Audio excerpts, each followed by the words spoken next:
In today's video, I'm going to teach you how to set the default font of your choice in Microsoft PowerPoint for both new and existing presentations.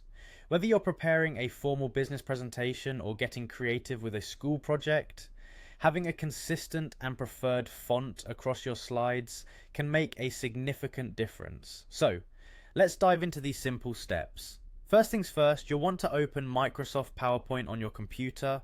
Go ahead and locate the PowerPoint application and give it a click to launch. If you haven't already, open the specific presentation that you're planning to work on, or simply start a new one if you're setting this up for future use. Once your presentation is open and ready to go, direct your attention to the top of the screen where you'll see a range of tabs. Here you'll want to click on the View tab. This tab gives you various options to modify your presentation's layout and appearance, and it's where we can make significant alterations to our slide settings. Now from the View tab, look for the option labelled Slide Master.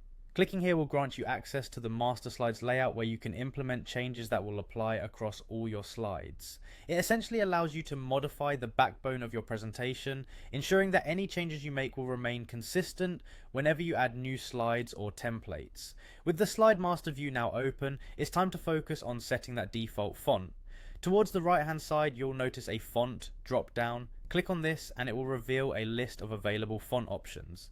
This is where you get to choose the font that best suits your needs or personal style, so take a moment to scroll through the options. Whether you're looking for something traditional like Times New Roman, or something more modern and clean like Calibri, this is the chance to make that selection. After choosing your preferred default font, this selection will automatically apply to all slides that use the layout you have customized.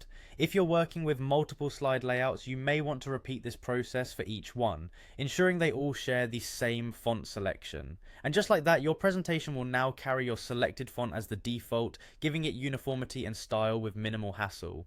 And there you have it, a straightforward way to set a default font in PowerPoint that saves you time and ensures consistency.